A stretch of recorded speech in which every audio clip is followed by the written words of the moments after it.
95% of our actions come from our subconscious beliefs. You need to go through a process of looking at what all of your conditioned beliefs are and deciding what serves you and what you want to keep on believing. But the good news is it can be changed. I've done it. You can do it.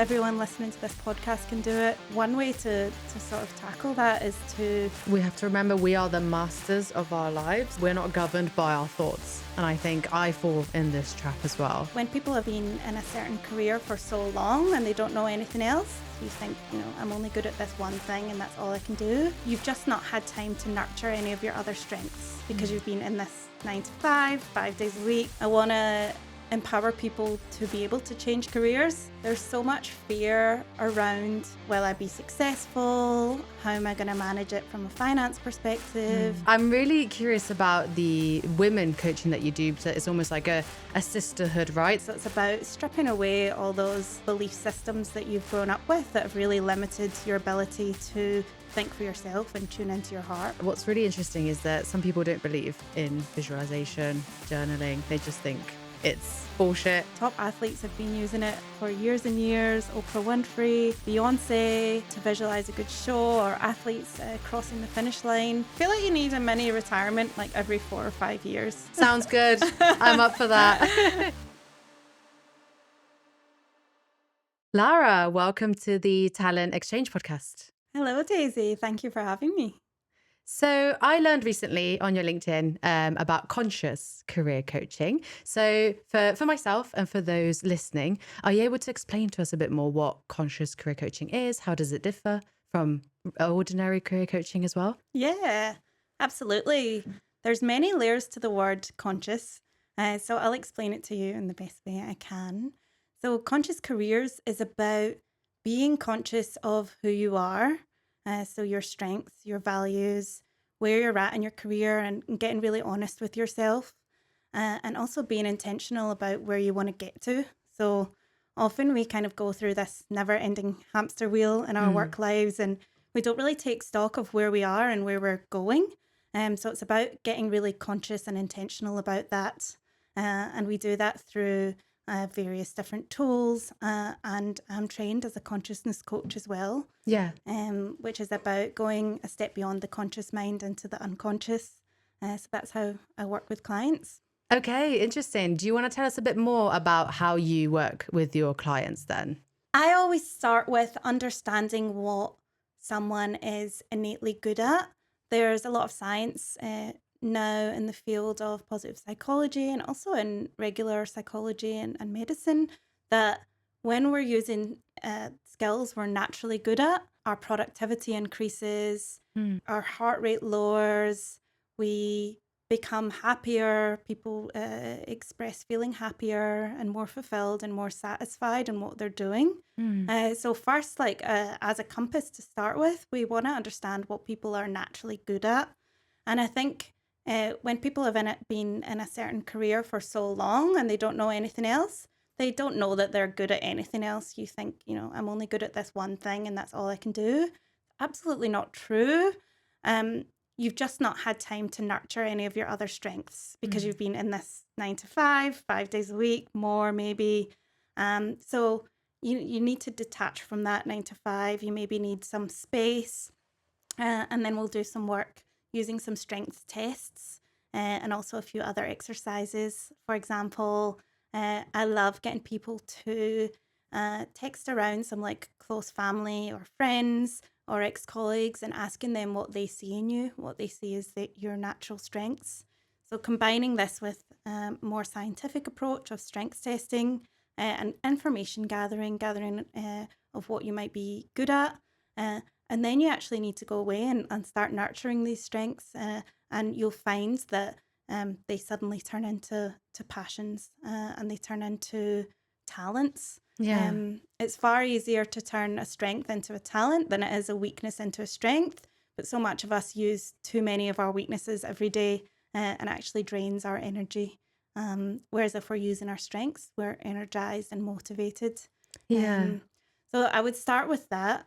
So finding out what those strengths are and the ones that you want to cultivate and use more, and how you can cultivate those into a career. And then from there, we can find out what the limiting beliefs you have are around that. And I use quite an in-depth journaling exercise to uncover that with my clients. Do you like ask them to write stuff down and then you read through it and explain it to them, or? Yes, so before the journaling exercise, I would get them to listen to a visualization recording where they meet their future self, or Mm. I like to call it their higher self, and they see this person in their mind's eye, how this person interacts, how they work, what they're doing. And usually at this stage of the process, they have no idea what they're doing, but that's okay. It's very much around a feeling of how they're showing up and the way that they're presenting and the way they are in the world. That's important. And as we go through the program, this visualization gets a lot stronger and a lot clearer. So for now, I just want them to know that there is that person inside them, Mm. that higher self or that future self, and that's a good compass for where we want to get to. And then they would do the limiting beliefs journaling exercise. Um, yeah. For those that maybe don't know about visualization, could you maybe tell us or explain to us what the concept is? Yeah, absolutely. So, visualization is a process of thinking in your mind's eye about a certain situation or you in the future before it's actually happened. I advise people do this in a relaxed state to get the most out of it and essentially drop in more deeply to the visualization. And actually, your body doesn't know if it's real or if it's fake. So, doing a visualization exercise actually prepares your body on a physiological level for what's about to happen, which is why you see that increase in performance. And when it comes to the higher self visualization that I was talking about, or the future self, it's almost like an inner compass.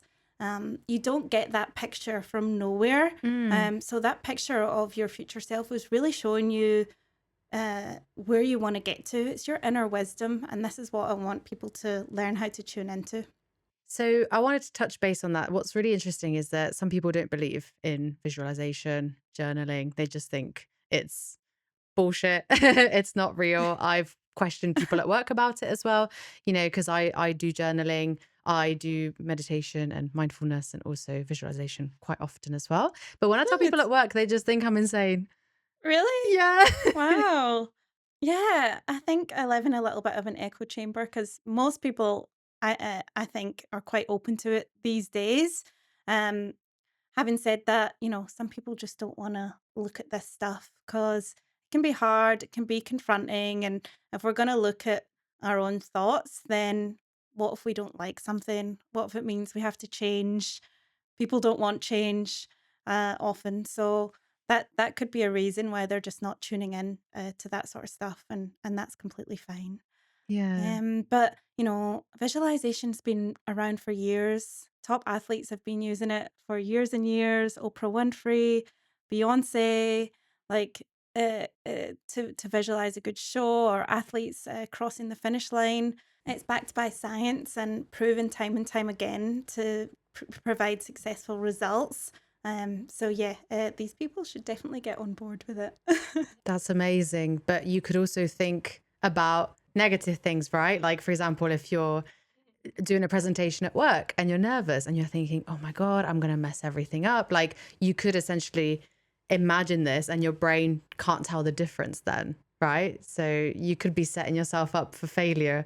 Absolutely. Yeah. And that's classic anxiety is when you have negative upon negative thought.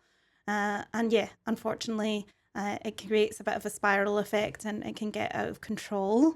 It's okay to have negative thoughts, it's completely normal. So I don't want people to get anxious about the idea of having negative Mm. thoughts because that's not productive either.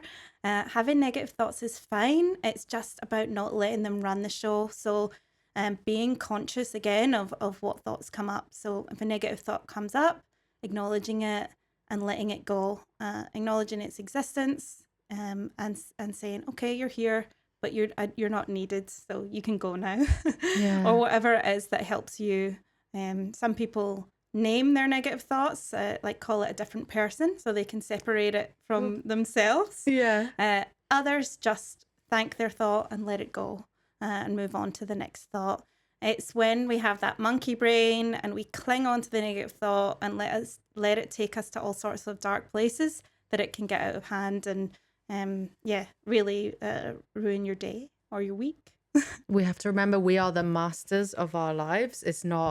We're not governed by our thoughts. And I think I fall in this trap as well, really often. And sometimes it's difficult to get out of that negative thought cycle or imposter syndrome cycle. And it's just not about giving up, is it? You have to just either work with someone like you, for example, or just figure out ways by yourself how Yeah. to get yourself back on track and be confident and know who you are. Definitely. And I've got a tip for that imposter syndrome if you're open to it. Absolutely, please. Like especially as women, we've got a bias, everyone, but especially as women, we've got a bias towards the what we've not done or the lack or the negative. We find it a lot more difficult to see all the good things we've done. So imposter syndrome is really you not integrating your achievements or you not integrating all the amazing things that you've done, and you're not looking at them and really taking them in. So one way to sort of tackle that is to be conscious about the integration of all the positives in Right. yourself. So acknowledging all those good things in yourself. I like to tell my clients to have a self-acknowledgement list. So every day they'll add new things to the list that they achieved, that they were proud of, that others complimented them on. It can be really simple things, like making a really good dinner, Mm. or it could be better things like nailing a presentation, whatever that might be for you. But every single day, taking time to acknowledge what those things are. And at the end of the week, review it and let it fill you up and let it fill you with confidence. Because if we aren't proactive about this, we will let imposter syndrome run our lives. You're so right. So this is normal for women to feel like this, right? Absolutely. Every single woman that I coach has this issue, and I've had it myself too. So it's very common. It's so crazy. I had it as well, and very recently, and I did this exercise that you mentioned. I wrote everything down, like the achievements in the last 3 months. And at the beginning, it was challenging. I couldn't think of one. I was like, what have I done? Obviously, I haven't sat down and done fuck all for the last 3 months. But when I started writing one, then the list was pouring. And when you read it back, you kind of think, oh my God, like I did all that. So that's so bizarre that we can't align our successes and achievements, whether it is cooking a lovely dinner or nailing that presentation, and we can't seem to integrate that with ourselves. Yeah. That's so bizarre. Yeah, it's a negative bias, and it comes back to our ego again. It's our ego's way of keeping us safe. It's almost like if our ego thinks if we cling on to the good things, then we won't be protected or we won't be striving for something more. We'll be complacent and we won't be safe. So it's actually something that happens in the brain, and everyone has it. So you're not alone. We just need to be aware of it and proactive against it. We actually have an audience question for you. So I'm fairly new to this topic as well, so I just want to pick your brain about this. Exciting. It's a term that's circling around, and it's called intrasexual competition. So it's apparently the fact that women subconsciously are not hating other women, but we're really competitive with other women, and we, for example, I have a very real experience with this where, for example, my younger sister said, oh, maybe I'm going to dye my hair red like Dua Lipa. This was a few weeks ago. And I instantly shut her down. I said, don't do that. That's going to look really bad. And look who did it literally like a week later. And it's that strange phenomenon I've been hearing about, that like we try and put ourselves on a pedestal, but it's really awkward because then we're like frenemies, but then we actually want to be close and friends with other women, but society has maybe given us this competitive thing. I don't know. I've just heard about it, so I'm curious if you know something about it or if you're experienced in this topic. For sure. And like luckily I haven't directly experienced it myself, but I have heard the term go around, and it saddens me to hear that women aren't supporting each other and lifting each other up. Because I believe when they do, it's so powerful. But it's only natural that women would feel competitive towards women because they can see themselves in them more than they can see themselves in men. Oh, Um, interesting.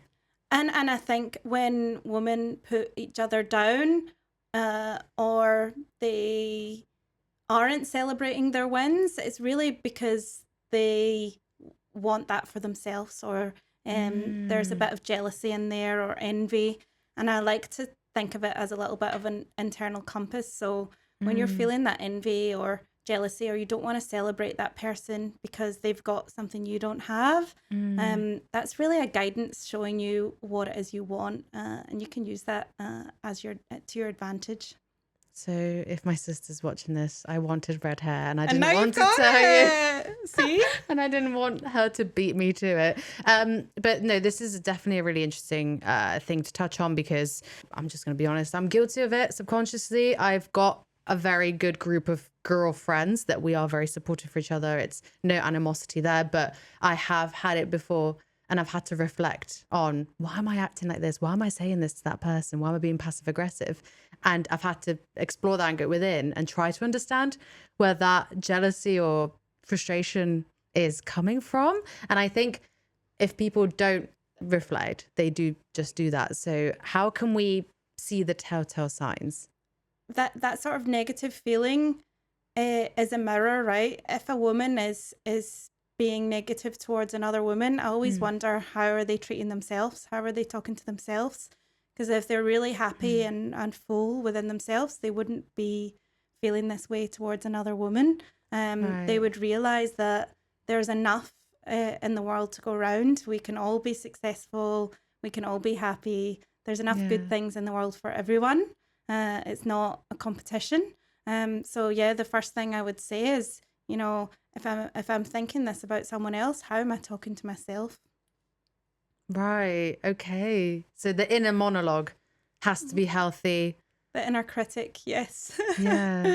But with things like Instagram and social media and everyone boasting about their new careers and the new things that they've bought, I'm sure that this is on the rise, the fact that everyone's kind of, yeah, trying to outdo each other. So even if you are fulfilled and happy within yourself, maybe you still have this FOMO. And Totally. And social media has just got out of control, hasn't do you it? have it? Do you have Instagram and stuff? I do have Instagram. I don't use it that much. I do now and again for my business though. Not TikTok though. Do you have TikTok? Yeah, for the podcast. Okay. What's Yeah. your favorite? If I could live in a world where I didn't need to have it and I could still be successful, I would live in that world. Does that answer the question? Absolutely second that. Like, if I Yeah. could live in a world with no technology and just nature, and we could still be successful and do the things we love, then yeah, I'd be there with you.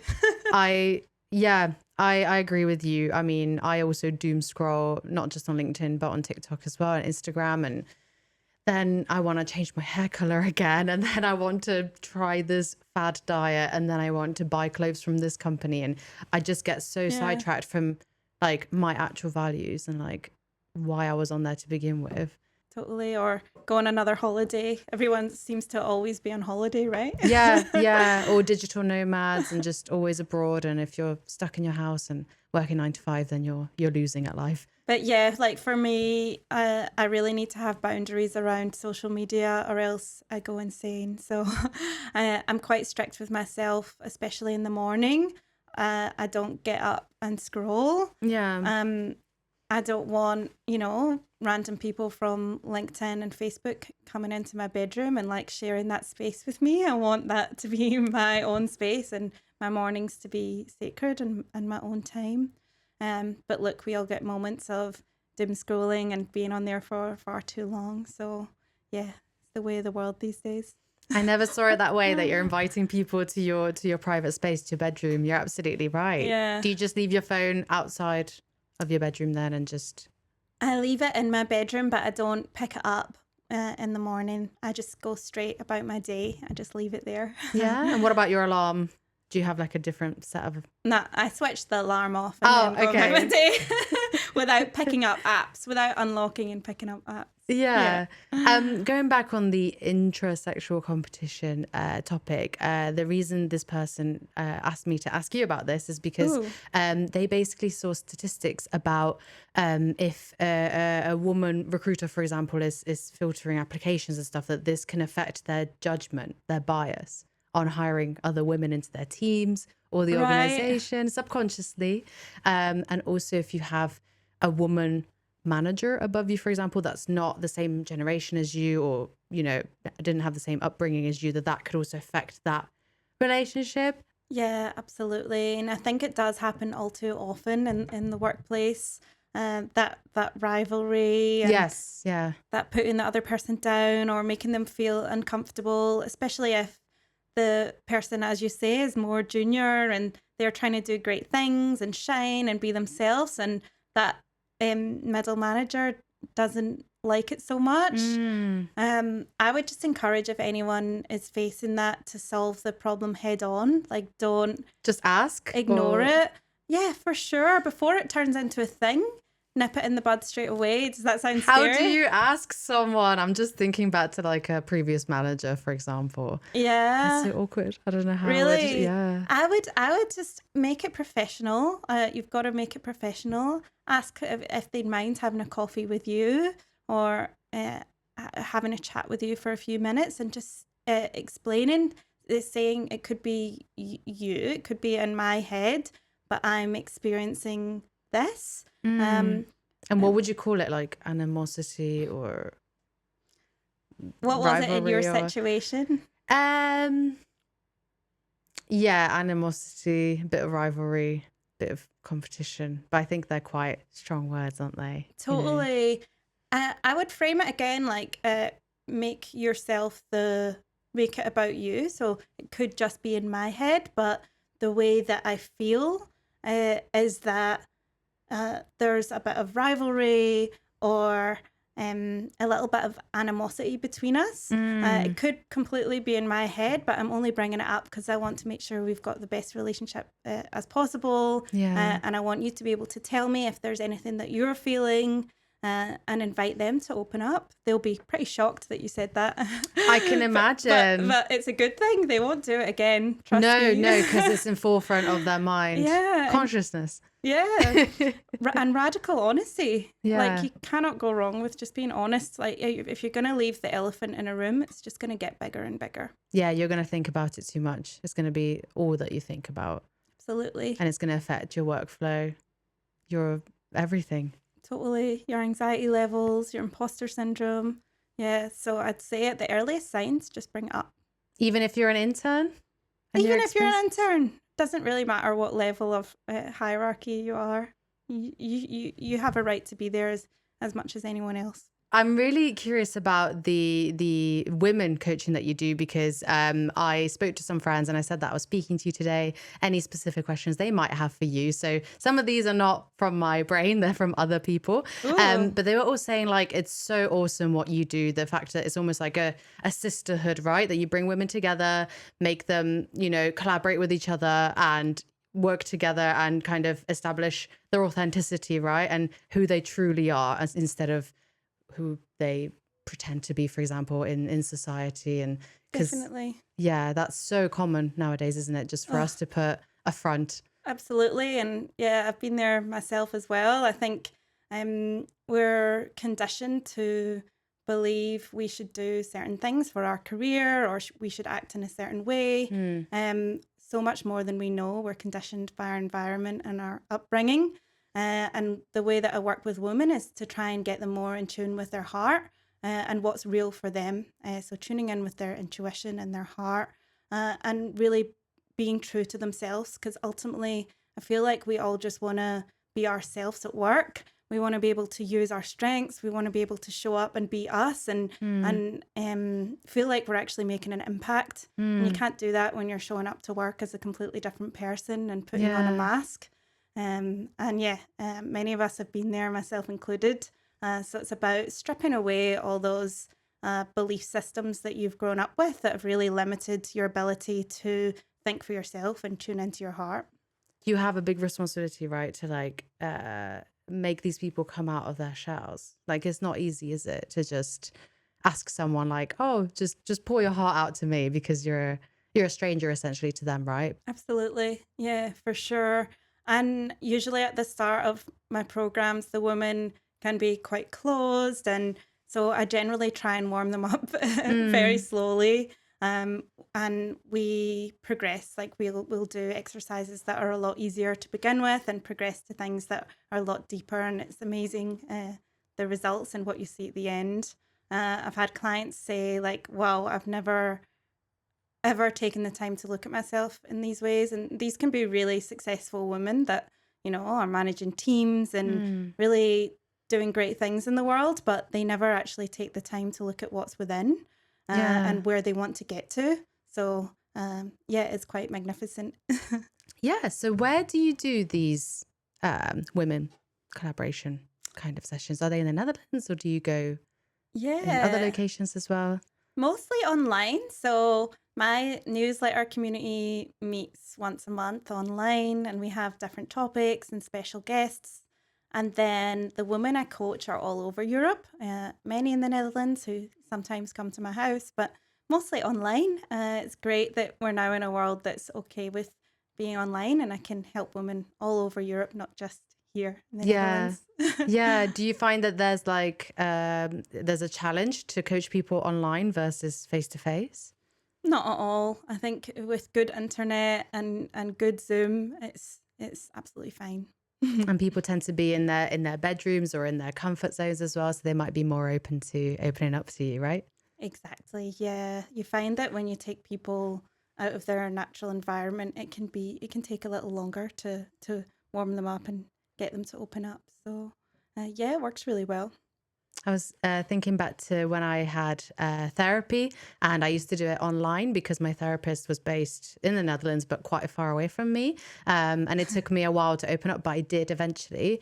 And then just to experiment, she asked me to come face to face and sit on her couch right opposite her like this. And the difference, I was thinking that she was like micro analyzing me. And Seriously. yeah, I felt a lot of pressure to just be like I was. And it was, yeah, very stressful actually. And I don't think we achieved much in that session, to be honest. So I was just thinking back to that moment that, yeah, it was actually more stressful than anything. So Yeah. I kind of see now that because I'm trying to imagine myself get like virtual coaching, from yourself and being in a group of people as well online, it must be tough to be vulnerable and open up. Do you tend to ask like open-ended questions to people so they kind of support each other, or how does a normal session work? Yeah, so most of the work I do is one to one. I find that that's the most powerful. So my programs are one to one. I do have the monthly community session with other people, but to get the full experience, it really I feel it like it's better to be one to one. Of course, Yeah. it's not as scalable that way, but I Yeah. personally love it. I just love the one to one connection, and being just with that person and hearing their insights. I think that's definitely when people can be the most vulnerable and the most honest. Yeah. But back to the online thing, I think as well, a lot of my clients are in crazy jobs. Mm, So it saves them a lot of time as well, commuting, just to yeah. be in the comfort of their home, and then they can go straight into another meeting or have a break. Yeah, just works so much better. I love it. And talking about jobs, you were in recruitment before, right? So the same industry as me before you started doing your conscious career coaching. So I'm just curious to find out from yourself, Lara, what made you decide to pivot careers and start your own business? Yeah, great question. And I could talk about this for a whole hour. So how much time have you got? But yeah, I was in recruitment. I've been in executive search. I've been in in-house head of people for a tech company as well, and loved it too. And I've also changed careers another time in my life. I used to be in fashion buying Oh, back really? in the day. So two career changes so far, and who knows, there might be another in the future. Like no plans as of yet, but I feel like people, I want to empower people to be able to change careers. Mm. In this world of technology changing at this pace, we just don't know what's going to happen. And No. I think the best skill that we can have is an ability to adapt to a new environment and change. Yeah. And I always think, like, if there's a will, there's a way. If you're really passionate about something and it means a lot to you, you can make it happen. It doesn't matter if you've done it before or not. Yes, there'll be steps to get there, but it's absolutely possible. And then with the recruitment part, I just felt like I'd hit a bit of a ceiling with what I could do. I was already kind of coaching on the side for free. People would come to me and ask for help with their careers, Yeah. and I would help them because I loved it. And so it kind of organically turned into something I would do as a hobby, just like you're doing with this podcast, actually. Yeah. And then I retrained in 2018. I went back to uni and studied positive psychology. Oh, nice. And then a couple of years ago, I trained as a consciousness coach and got my ICF accreditation. So here I am. So going back to university as well, were you doing your coaching certification alongside this as well, or were you working as a recruiter, or did you take a break I was working as a recruiter. at the same time? Yeah. That Yeah. is a lot. My work were really nice in that they let me have days off here and there. And you know what it's like being a recruiter. If you've experienced in it, you can get it done in a shorter amount of time and be quite Yeah. efficient with it. So it worked really well. I think that's the great thing about recruitment. It's one of those jobs you can really take anywhere with you. You don't need to always be in the office. As you'll probably know, sometimes you have to take calls at strange hours. And so there's that flexibility that comes with it as well, Yeah. which really helped me a lot when I was studying. Yeah. And it's quite brave of you to, go back to studying after such a long time of doing recruitment, right? And being employed. Yeah. Yeah. It was scary, but I just really needed to learn something new. I'd been in that place of stagnicity for a while and, just feeling very demotivated and lack of energy. And I knew that something had to change. And so I followed my interests and went back to study. Yeah. So are these like the main key factors you should consider if you're feeling like that you need to maybe change your career path so that you feel a bit stagnant, you feel like you're not really exceeding in your role or learning anything new? Are these like the main things that we should consider if we're thinking about changing careers, for example? Yeah, absolutely. I think that there's so much fear around making a change when it comes to career. And it's a lot around, you know, will I be successful? How am I going to manage it from a finance perspective? Am I actually able to do anything else? People don't think they can do anything else because they've been doing this one thing for so long. Yeah. And it's simply not true. They've just not tried to do anything else or given themselves an opportunity. But you'd be Yeah. amazed at what you can do if you just put your mind to it. But I'd say, yeah, back to your point, it has to be aligned. It has to be aligned with your values, which is why in my programs we always start with learning about what are your values and what's important to you, because sometimes we can get derailed by things that come from the ego. For example, I can say that when my first career out of uni was in fashion, and it was quite an ego-based thing. I thought it would be fun to work in fashion. I liked clothes, but it didn't come from a values perspective. It didn't come Right. from deep in my soul, and so it didn't last. But if you're wanting to make a career change and a lasting change and be successful at it, it has to be something that's really true to your values. And discovering your values can be quite tough. I've done this exercise before, and it was with a life coach actually, and mine came from the ego too. It's really strange, isn't it, how you attach yourself to your achievements and your career instead of actually understanding as a human how you were brought up, for example, your environment, like what are your actual values. It's Yeah. really tough. Yeah. And what did you find? Like my core belief is helping people.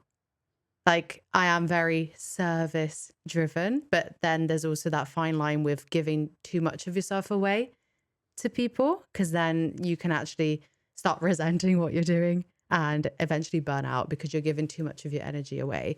So there's that fine balance as well with your values. Absolutely. So you need some boundaries then, I'm hearing, Daisy. Yes, you are coaching me live. Yeah.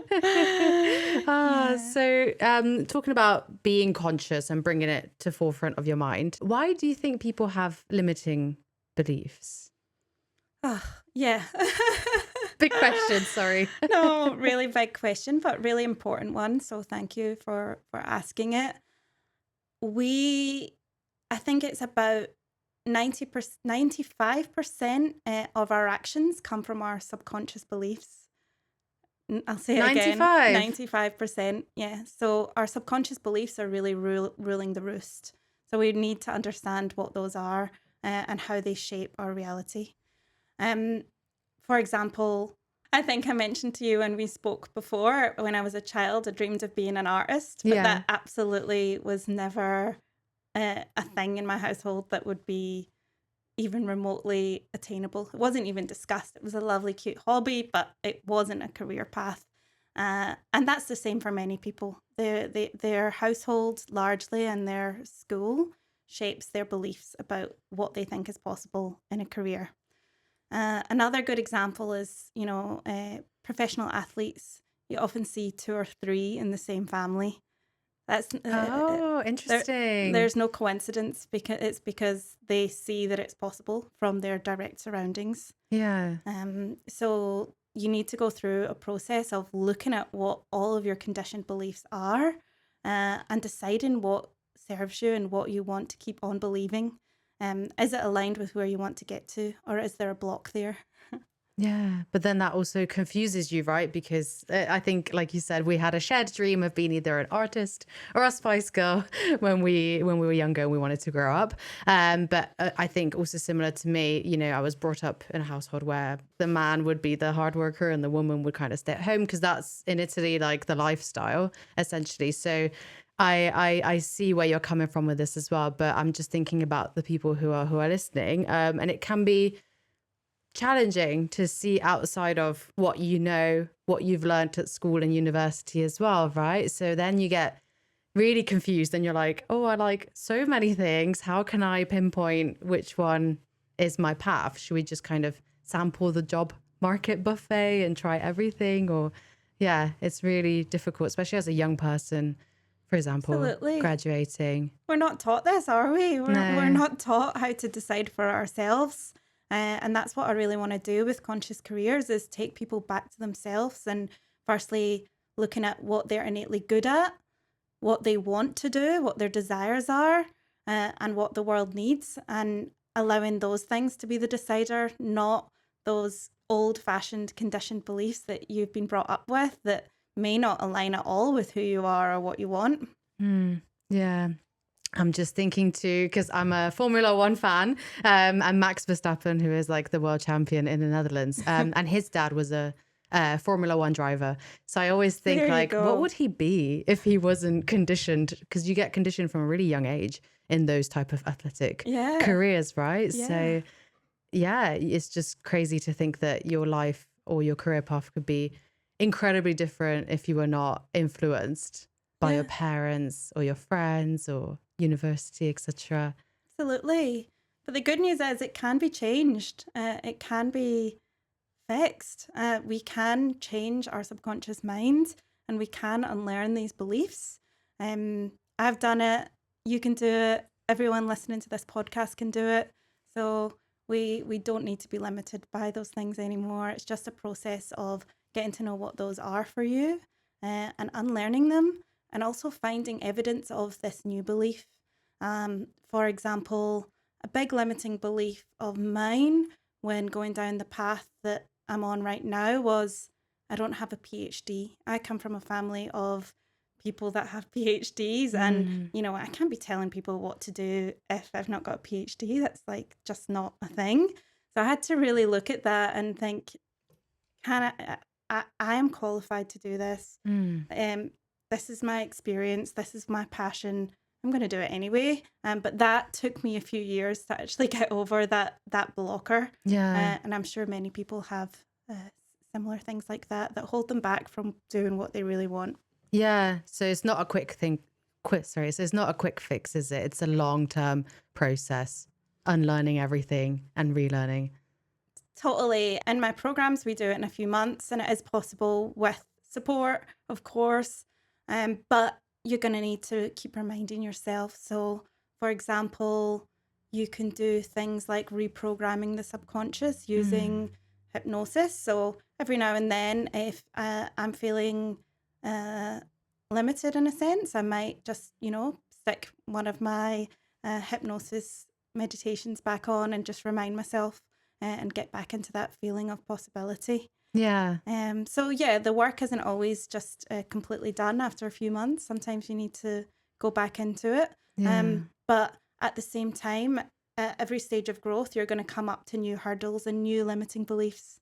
So if you're there isn't a destination where this work is necessarily complete. If you're growth orientated and want to keep doing more, then you're going to come up to new limiting beliefs at every stage of the journey. But that's the Yeah. fun of it. It's never over, is it? Even if you aim to be a managing director of a global multi-million company, you will get imposter syndrome. You'll have negative beliefs as well still. It doesn't end. No, absolutely not. You just get way better at managing them and not needing the support, having tools in the toolbox to draw upon when you get those moments of, as you say, imposter syndrome or insecurity. But what I want to really leave people with as well when it comes to this work is your w- the process of finding and cultivating your purpose or finding a career that you love is never just done. You're not on this path to reach a destination and then stop. Mm. The goalpost is always changing as you grow. And what's important is who you become in the process of trying to get there. So the work that you do to get there is going to make you a better person, is going to give you a fuller life. It's going to energize you and motivate you and excite you. So it's to me, it's a life well lived, even though the goalpost is always moving. So another audience-based question that we have for you, Lara, is Hmm. very vague, very broad. So answer it how you want. How do you find your true passion? Oh, love this question. And yes, it is a broad one. Uh, I think I don't know if you feel the same, but I wasn't like this, but some people just seemed to know what their true passion was Mm. from when they grew up. But I think that's a rarity, that you have this when you grow up, and then that's always what you're going to do, and you pursue that. I think that's the minority. Most of us, as we talked about before, go through different stages of our journey, and I also think our passions can change throughout our lives, Mm. uh, and evolve. So, you, and I think what we need to do is stop seeing these changes as failures. It's okay to try new things. It's okay to want to start, a green juice bar, and then 2 years later you want to do something else. It's absolutely okay. All of these things are shaping the person that you're becoming and Mm. adding up to that whole rounded skill set that you've got. We don't need to, it's not our parents' generation or our grandparents' generation where you pick one career and you stay in it for the rest of your lives. Mm. As it's more of a benefit to have more strings to your bow and be adaptable. But to anyone out there, and it sounds like this audience member is someone that has no idea what their passion is, I would say if you can take some time out, it doesn't need to be a long time, but just detaching yourself from your regular day to day will allow your natural inclinations to come in a little bit more. Mm. I did this after my last career change. I just took some time out and space, and every morning I just answered some basic journal prompts like, what lights me up? What gives me energy? What would I want to do if I wasn't getting paid? What what motivates me? I asked myself all these questions, and it's amazing what happens when you ask yourself a question you don't know the answer to. Your mind tries to work it out. And even if it's not the first day, over time, your mind starts to have the answers. Yeah. But you first need to detach from your day to day, because with that taking up so much space, for example, a busy 9 to 5 in a Mm. corporate or in recruitment or whatever it is, you're not able to see other possibilities. You've got tunnel vision. So you need to first detach and then take the space to do some work with yourself. And I really recommend journaling for that one. Yeah.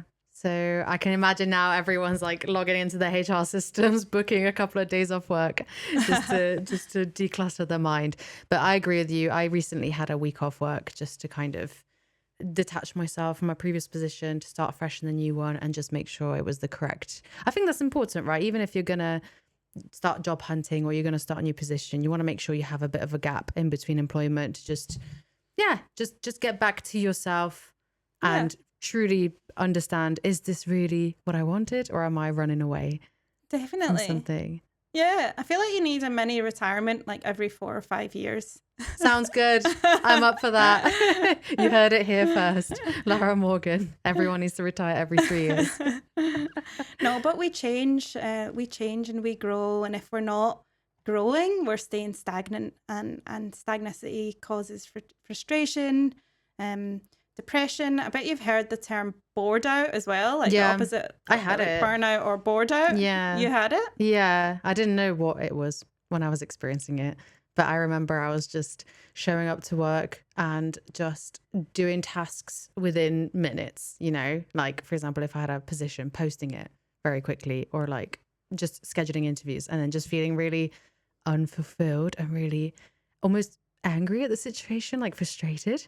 And I was like, what's happening? Like, I'm meant to love this job. I'm in my dream company. I'm getting a ridiculous salary. Everyone here is so nice. Like, what's happening? And I just got bored of the position. I got bored of the tasks.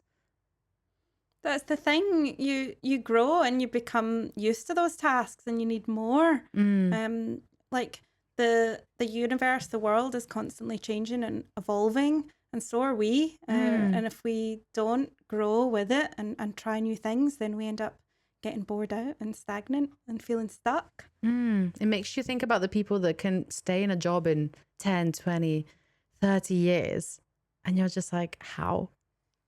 Yeah. With this like current mindset that we have about visualization, about reinventing yourself every few years to accommodate what you enjoy in life and what you're destined to do. I can't even 10 years in one job, like, No. can't imagine that. Do you get clients that are stagnant in their careers and have had 10-year careers or 5-year careers? Yeah, I have had that for sure. Yeah, I've got a client at the moment in that situation, and she also faced some burnout as a result, and wants to try something new, something a lot more simple. And I think that's what people are yearning for after that Mm, situation. Like, I just want to have a fresh environment and work in a cafe or something else. mm, And it's a shame that like the stagnancy has brought them to that, like not wanting to use their strengths, or not feeling motivated anymore because they're so burnt out or bored out with what they've been doing for so long. I like to think about Maslow's hierarchy of needs, and when we've got our basic needs met, like shelter, food on the table, people often have, you know, a lot more than they think, and certainly a lot more than some of their peers do, or people struggling in other war-torn countries. mm. If you've got your basic needs met, you can make a change, but people still end up stuck in fear. Yeah, because we want more, like you said. That might not be enough, having a shelter and enough income, etc. We're always, as human beings, like striving for the next thing. Yeah, absolutely. But also, what I want to instill is, if you're in a job that you don't like, that isn't meeting your strengths, that you aren't fulfilled by, you're going to reach an income ceiling as well, because there's going Mm, to be someone sat next to you that it is their strength, it is their passion, and they're going to rise to the top, but you're going to stay stagnant. Whereas if you make the change and get on the right path, your potential is limitless. You'll know when you do something you're passionate about, You just want to do it all the time and you love it and you feel motivated and Yeah. energized by it. So, yes, making a change means you might have to sacrifice some income on the short term, but the long term benefits are great, both financially and for your health and well being. So if I'm hearing this, if I'm listening or watching this right now and I totally relate and I can't wait to get in touch with you, what's the best method for me to contact you? Yeah, you can hit me up on LinkedIn. It's Lara-K-Morgan. I'm there quite a lot, as you might know. Yeah, that would probably be the best way. Or on Instagram, it's conscious.career.coach.